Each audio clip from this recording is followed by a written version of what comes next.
to Module 2 for tiers of instruction.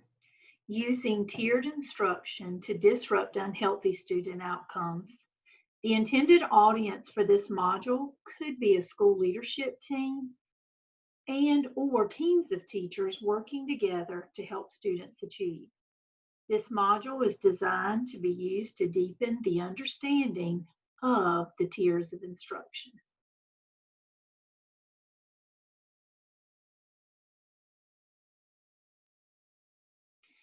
The learning target for this module is participants will grow their understanding of and use of the tiers of instruction to improve student outcomes so that all students graduate high school, college, and/or career ready.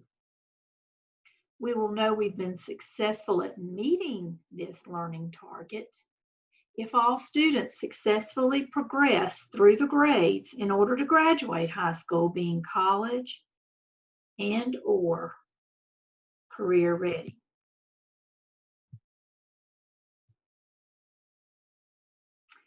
Before we get to the essential questions for this module, I want you to think about this statement that George Bache made at the MTSS Innovations Conference in Utah in 2019. He said, "Every system is perfectly aligned for the results it gets."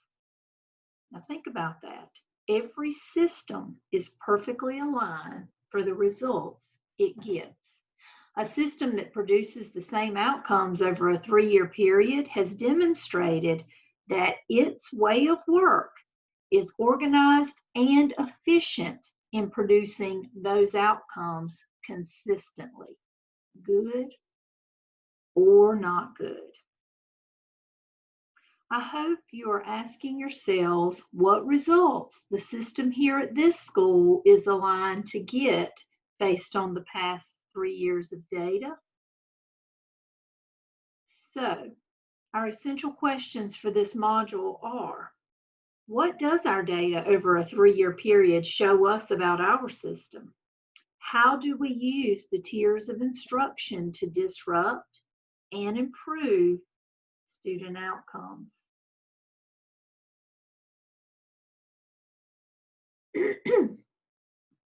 Let's review the 3-tiered instruction section of the SAM.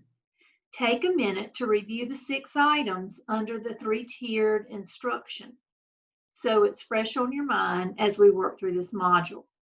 As a school or as a team, where does your group see itself? As not implementing yet, emerging, operationalizing, or optimizing? Keep this in mind as you work through this module. This section is represented over the next 3 slides.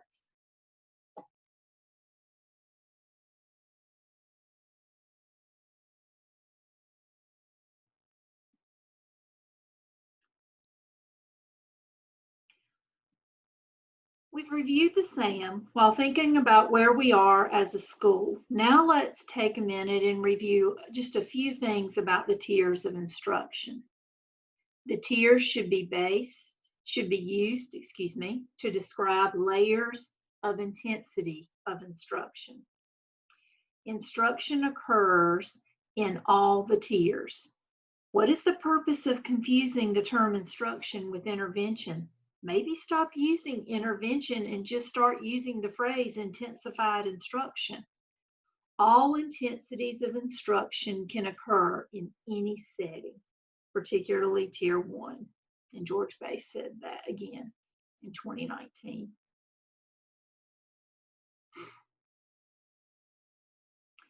This picture most accurately represents that the triangle represents layers of intensity of instruction because it actually shows the layering. So the question becomes, how do you intensify instruction? The answer is through time spent,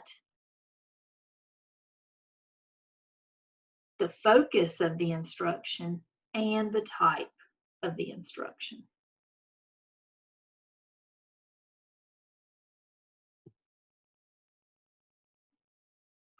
Let's take a closer look at intensifying instruction. Do we really give students more time?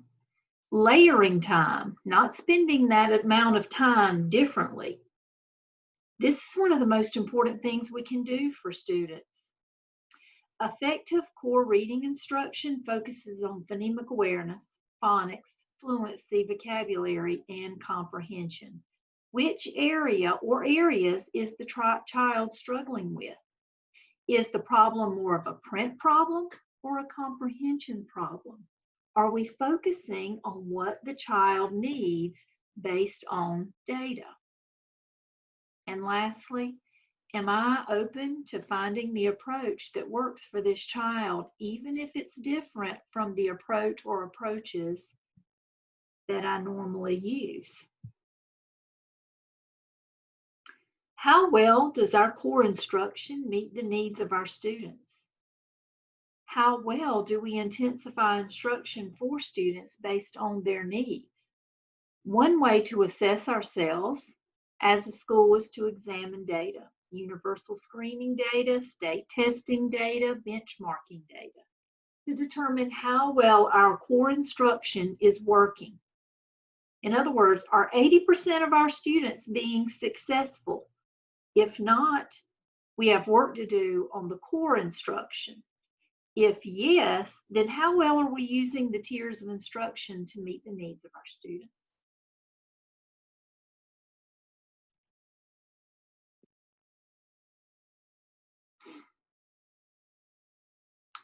So, after examining the school's data, let's ask ourselves these questions. What do all students need? And what can everybody do to support all students? What do some students need? And what can everybody do to support some students? What do a few students need? And what can everybody do to support those few students? Remember, this is based on what our data is telling us. Take time to think together about the responses to these questions. Be sure to have a recorder jotting down ideas as you work through the module.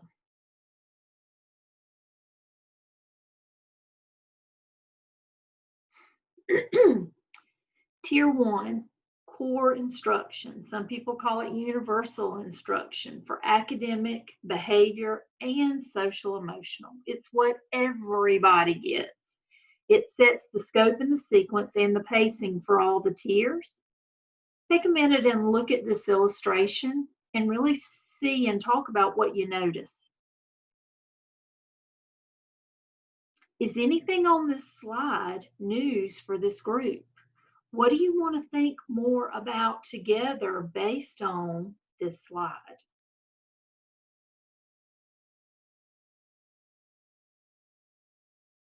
Tier 2, supplemental targeted. This is what some students get. Notice what constitutes supplemental targeted. More time, narrower focus, the type of instruction matched to the student. Discuss any information that stands out from this slide and any ideas for making this happen at your school for the some students that need this.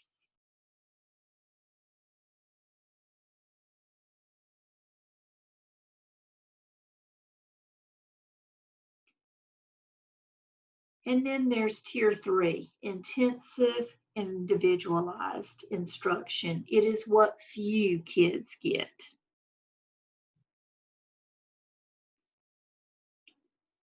Notice how this instruction is even further intensified for these few students. Look at how much more time is suggested for them.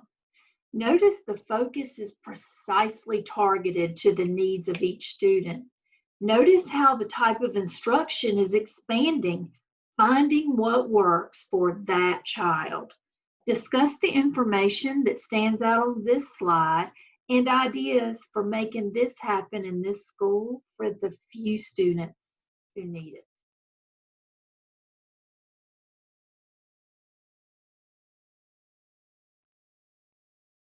The power of engagement. Please don't forget that the key to becoming a better reader, writer, and thinker is practice, authentic engagement, not worksheets about reading and writing, but actually doing the work of reading and writing.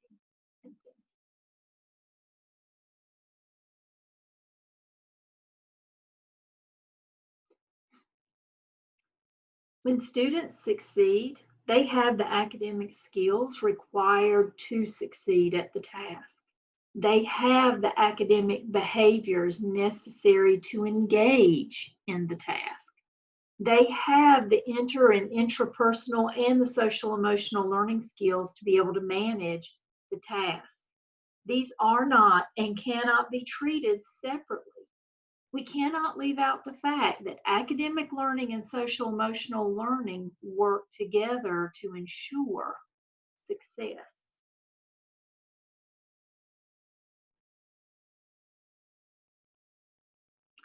All roads lead to Tier 1 universal core instruction.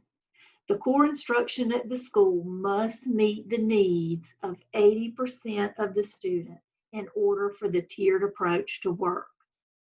If 80% of the kids are not achieving based on the core instruction, that work needs to be done first. And remember, core instruction includes both academic instruction and social emotional instruction. And there are other resources on our site to help you more with the social emotional.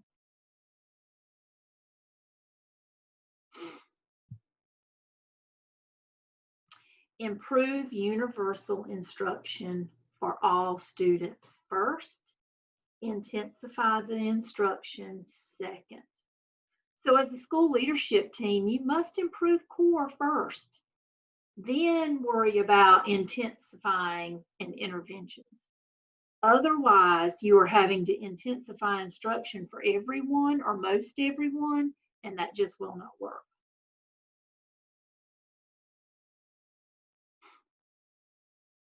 The relationship between professional learning of teachers and student results is depicted in this graphic. Notice that first of all comes standards-based professional learning. And then from that, changes in educator knowledge, skills, attitude, and practices should be expected. And then comes changes in student results. Once we have the practices in place that work for kids, achievement will follow. So this is how professional learning can be used to disrupt an unhealthy system. Turn and talk just a minute. Think of the school and what the school-wide data shows. And now ask yourselves, is the professional learning that we participate in standards-based? If not, how might that be disrupted? How might the expectation be set that changes in educator knowledge and skills and dispositions are expected to be seen in the classroom?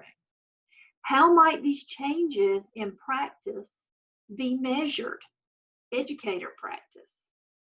How might the changes in educator practice then be linked to student results in order to help build collective efficacy throughout the school building?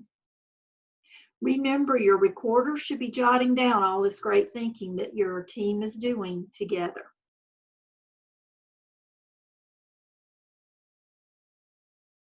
The importance of collaborative planning in MTSS. Lesson design and delivery is about ensuring that students are successful in attaining grade level and subject level standards.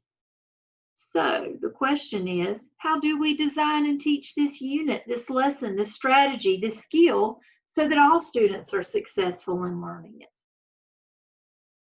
The teaching and learning process includes expectations and responsibilities for both educators and students.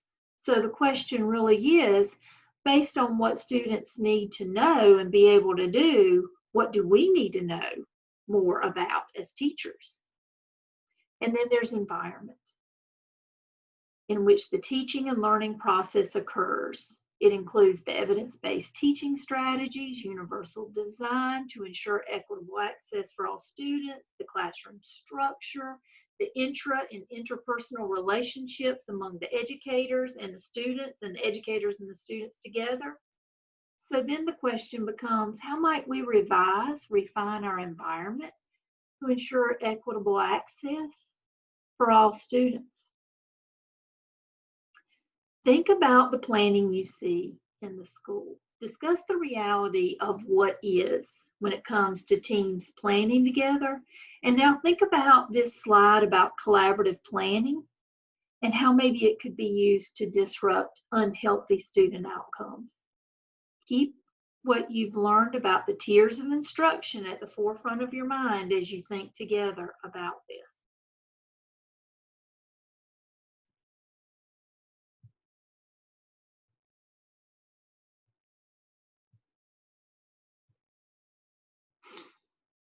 And just as a reminder, some characteristics of effective collaborative planning within MTSS.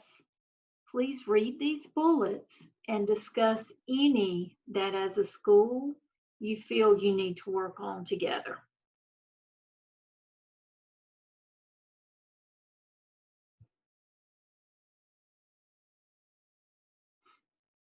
Remember, the purpose of collaborative lesson planning in order to think through the tiers of instruction as you plan.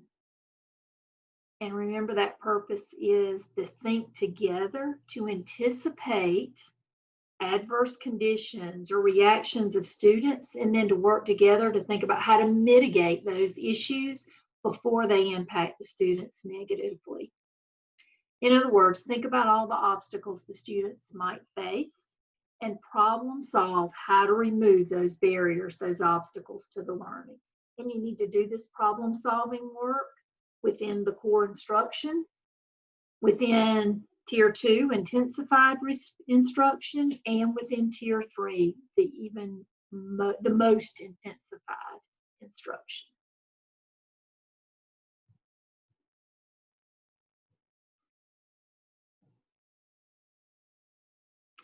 So the recorder needs to remind the group of all the great thinking that you've done together today around the tiers of instruction and using them to disrupt unhealthy student outcomes. Add additional thinking for the good of the group that you've done along the way, and begin creating an action plan to implement and or refine the way tiered instruction is used to help students achieve in the school.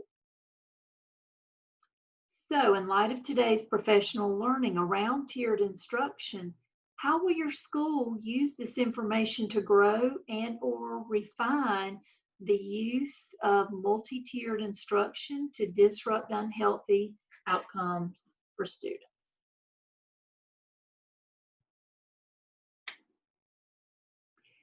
Take a few minutes and discuss the exit slip, which is your school goal for implementing and refining the use of tiered instruction, or your team goal if you're a team of teachers. And then think about an action plan, and remember to write down who is responsible for what and what a possible timeline would be. Thank you so much for participating in this module to deepen your understanding of the tiers of instruction.